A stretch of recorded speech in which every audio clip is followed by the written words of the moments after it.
Voilà, je vous montre le bazar pour ma préparation du journal Tober. Alors ça, je pense que vous l'aurez déjà vu, mais voilà un petit peu. J'essaie de faire 2 jours à chaque fois. Là, je suis en train de faire le jour 8 et le jour 9, comme ça je serai un petit peu en avance. Donc j'essaie de pas faire trop de freestyle, même si honnêtement là je vais essayer de trouver les grandes pièces et ensuite je vais principalement y aller un peu au feeling avec tout ce que j'ai. Donc là j'ai prévu d'utiliser ceci qui est à l'envers, les petits washi qui sont là, les petits trucs là, pour aller dans le petit miroir. Bref, voilà. Dites-moi quel est votre préféré. Je vais vous montrer à partir du tome 1, pas du tout. À partir du jour 1, donc ça c'est le jour 1, c'était le thème mausolée. Ensuite on a le thème sorcellerie. Ensuite papillon de nuit, donc j'avais pas trop de papillon de nuit, donc j'ai fait un peu en mode curiosité. Celui-ci c'était chandelier, pareil j'avais pas trop d'illustrations de chandelier, donc j'ai fait un petit peu de bougies et là j'ai mis un chandelier histoire de. Ici c'était mythologie, sûrement un de mes préférés. Là c'était mascarade, donc on était un petit peu en mode masqué, bal masqué, tout ça. Ici on est, donc ça c'est celui du jour que je vais bientôt poster sur le Coven. Ensuite on avait alcôve, donc moi j'ai décidé de mettre un petit peu une alcôve un petit peu garden. J'ai galéré un petit peu à trouver le thème, à savoir ce que j'allais faire, mais en tout cas voilà, je suis plutôt contente du résultat. On est entre mythologie et vraiment jardin, tout ça j'aime bien. Et ici on est sur le thème vintage avec je pense un thème un peu ancien comme ça, un peu miroir, rose, un petit peu ce thème là, voilà clairement. Donc je vais essayer de faire quelque chose de sympathique. Voilà l'envers du décor. Et après il va falloir tout ranger. Voilà.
tous, j'espère que vous allez bien. Aujourd'hui on se retrouve pour faire mon petit bilan du mois d'octobre. Alors oui, c'est un peu tard, mais j'ai pas du tout eu le temps de vous faire ce retour début novembre ou fin octobre, donc je vous le fais maintenant. Normalement avant je vous aurais mis quelques petits clips de mon mois d'octobre, et maintenant on se retrouve pour parler bilan lecture, puisque alors j'ai pas lu énormément mais j'ai quand même lu pas mal de graphiques, notamment pendant mon petit week-end Halloween, puisqu'il y avait 3 jours, donc j'en ai profité pour vider un petit peu ma palle de graphiques, et surtout que j'en avais acheté exprès pour ça. Donc voilà, je les ai lus pendant ce week-end, et j'en profite également pour vous parler de 2 lectures que j'ai fait début novembre et qui je trouvais collaient bien avec le thème Halloween, donc c'est parti. Alors tout d'abord, ce n'est pas un graphique mais c'est un livre que j'ai lu pendant mon petit week-end d'Halloween. Il s'agit de Mon fils et Jeffrey Dahmer, donc de Lionel Dahmer, son père. Ce livre m'avait été envoyé par les éditions Brajlon, que je remercie encore énormément.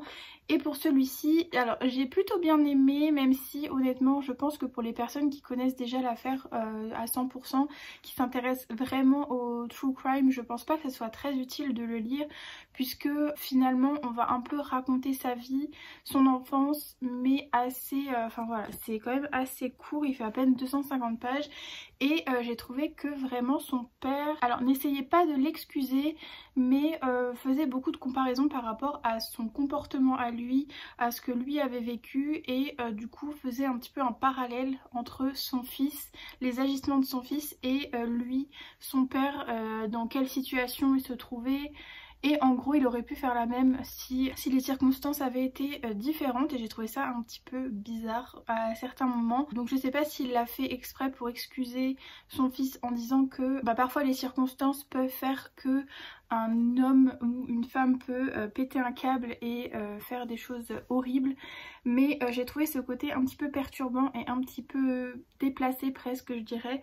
On n'a pas vraiment beaucoup de dialogue avec Jeffrey, on a vraiment plus son père qui nous raconte un petit peu sa vie, son enfance avec sa femme, qui montre un petit peu comment son fils en est arrivé là. Voilà, en gros c'est ça. Je vous le conseille si vous ne connaissez pas l'affaire, mais vraiment si vous vous intéressez beaucoup et que vous avez lu ou vu beaucoup de choses, je pense que ce sera un petit peu inutile pour vous. Mais voilà, c'était quand même une chouette lecture, et je l'ai lu pendant Halloween, voilà. Ensuite on va passer à 2 webtoons que j'ai lus, je crois que c'était tout exactement. Donc le premier c'est un webtoon que j'ai découvert un petit peu en flânant dans les rayons, et c'est Les Secrets des Wilson, donc je vous en avais parlé un petit peu dans mon book haul. C'était un webtoon sur une jeune fille qui va se retrouver dans la maison je crois de son grand-père, et en fait qui est décédé, et elle va vite se rendre compte que son grand-père lui a laissé un héritage et surtout un jeu de piste assez étrange. Donc avec la gouvernante ils vont un petit peu chercher des indices et voilà, se guider un petit peu de ce jeu de piste. Et donc on va suivre Anna dans ses péripéties, et franchement j'ai vraiment bien aimé. J'ai mis je crois 4 étoiles sur Goodreads. Alors c'était pas un coup de cœur, mais je lui ai quand même mis 4 étoiles parce que ça m'a donné très envie de lire la suite. Et surtout j'ai trouvé que l'intrigue était vraiment bien menée, dans le sens où on était vraiment embarqué dans l'histoire, on était vraiment voilà à la recherche d'indices également comme Anna, et au niveau des graphismes on est dans ce genre là. Voilà, donc c'est assez simple, mais je trouvais que c'était voilà, que ça faisait le job, et que on était quand même immergé dedans. Les couleurs restent assez sombres, mais voilà, c'était intéressant, et j'ai vraiment très hâte de continuer, surtout qu'il y a également des petits secrets de famille qui se cachent par-ci par-là, surtout avec le père d'Anna. Et moi ça m'intrigue énormément. Ensuite je vous l'avais également montré, mais je m'étais pris le premier tome de Seule la mort attend la vilaine, qui est publié, je ne sais même plus, chez Cotoon, voilà.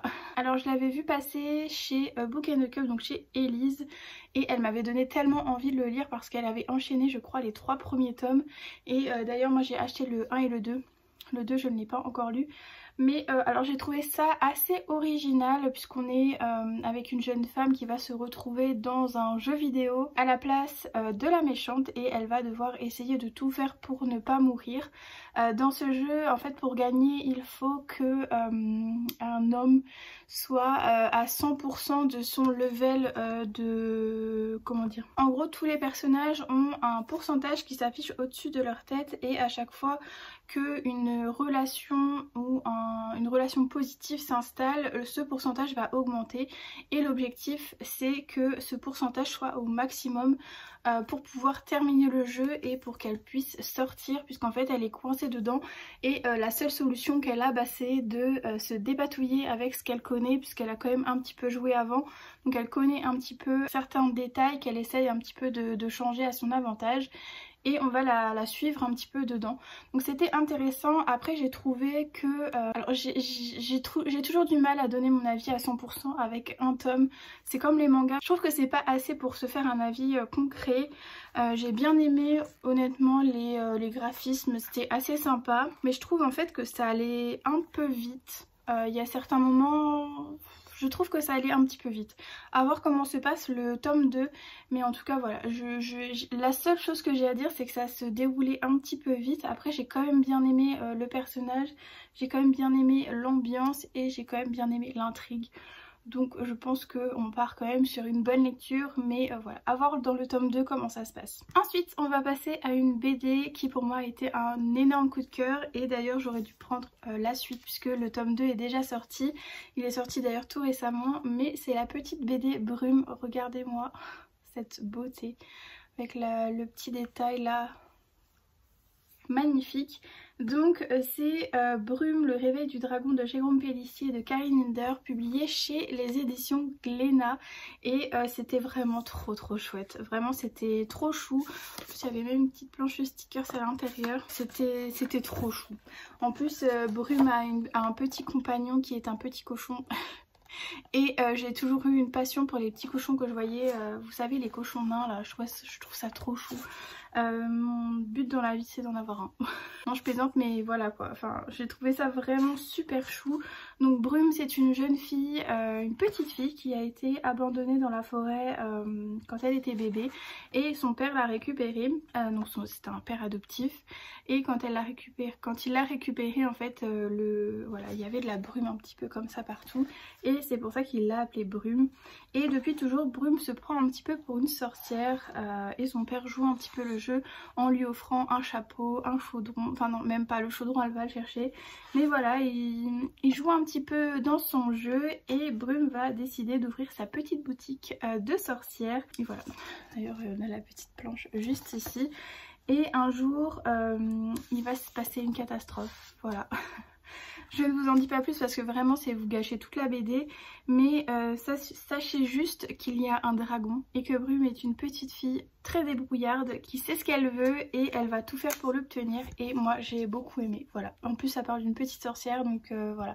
J'ai qu'une hâte vraiment, c'est de me prendre le deuxième tome et de voir un petit peu comment va se débrouiller Brume pour continuer un petit peu son projet d'être une sorcière, mais moi j'ai beaucoup aimé, donc voilà.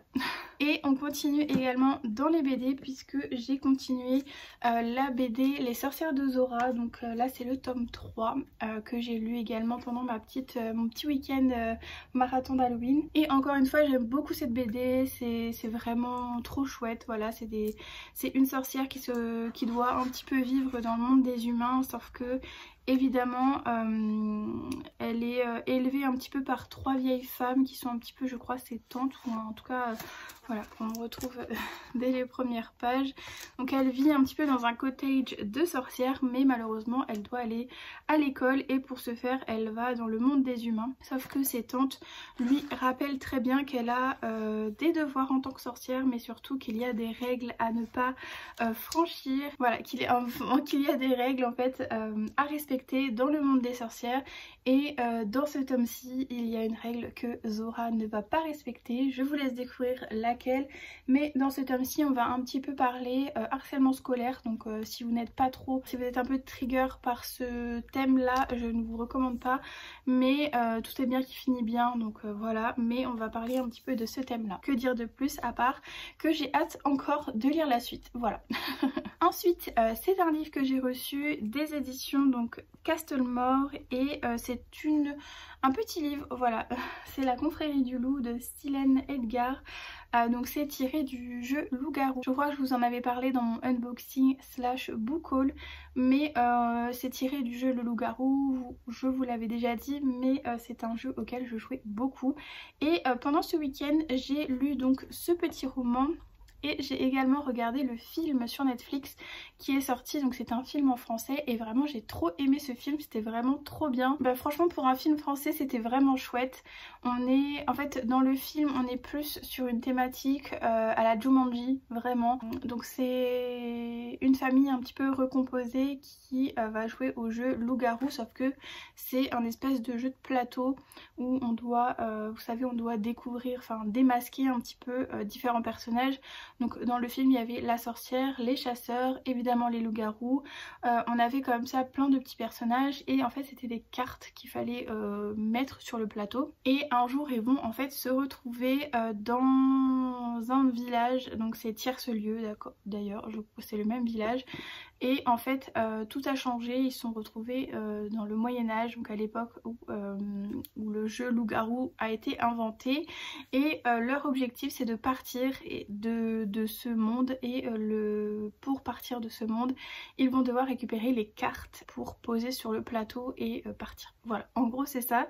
Et j'ai beaucoup aimé les acteurs, c'était vraiment très très bien fait. J'ai beaucoup aimé les décors aussi, il y a un petit peu de magie, donc c'était vraiment, je trouvais que c'était vraiment chouette. J'ai beaucoup aimé ce côté un petit peu ouais, un petit peu à la Jumanji où on est dans le réel et on passe un petit peu, faire un voyage dans le temps. Moi j'adore cette thématique. Donc bref voilà, j'ai beaucoup aimé le film. Et dans ce roman on va plus être sur, donc on est dans un village et on va avoir des personnages qui se transforment en loup-garou. On va suivre nous Amaury, qui est le fils d'un noble qui est un peu menacé et du coup il va devoir s'enfuir dans un village un petit peu perdu, donc à Tierce-Lieu, où il va se cacher un petit peu dans une famille pour ne pas être impacté par la guerre qui oppose son père et les nobles un petit peu de cette contrée. Et il va vite se rendre compte qu'en fait c'est un loup-garou. Il va un soir se perdre dans la forêt, découvrir un masque, le mettre. Ce masque lui va parfaitement bien et qu'il a des pouvoirs quand il met ce masque. Voilà, on est un petit peu dans une ambiance sombre mais assez jeunesse finalement, hein. On reste quand même dans le jeunesse. Mais j'ai trouvé que c'était quand même pas mal pour du jeunesse au niveau du plot, au niveau de la narration. Enfin voilà, j'ai vraiment trouvé que c'était bien fait. Voilà, donc moi j'ai pris un énorme plaisir à faire cette lecture. J'ai beaucoup aimé les personnages et j'ai bien aimé l'intrigue, voilà. Donc je ne sais pas trop quoi vous dire d'autre sans vous spoiler, ce serait trop dommage de vous spoiler un petit peu puisque c'est quand même un jeu où le but est de découvrir les loups-garous et bah, si je vous dis qui sont les loups-garous c'est un petit peu nul, mais voilà, je vous laisse découvrir ce livre. Moi j'ai beaucoup aimé et je vous conseille aussi le film si ça vous intéresse. Il est sur Netflix, voilà, j'espère qu'il y est toujours parce que vraiment c'était trop cool. Et voilà, c'est tout pour mes petites lectures de ce week-end d'Halloween / début novembre. J'avais très envie de vous en parler. J'ai pas encore fait de post sur Instagram pour aucune de ces lectures je crois. J'ai un petit peu de mal à faire des posts sur les graphiques, je sais jamais quoi raconter. Donc voilà, c'est chose faite ici. J'espère que ça vous aura plu. N'hésitez pas à me dire ce que vous avez lu vous pour Halloween. Vraiment ça m'intéresse énormément. Et puis sur ce, on se retrouve très prochainement dans une nouvelle vidéo. N'hésitez pas à vous abonner et à liker cette vidéo si elle vous a plu et si vous voulez en voir d'autres. Je ne sais pas si vous découvrez cette vidéo. Et n'hésitez pas également à mettre un petit emoji sorcière dans les commentaires. Voilà, je trouve que ça résume bien ces lectures. Voilà. Et sinon, comme d'habitude, je vous souhaite de passer de très belles lectures.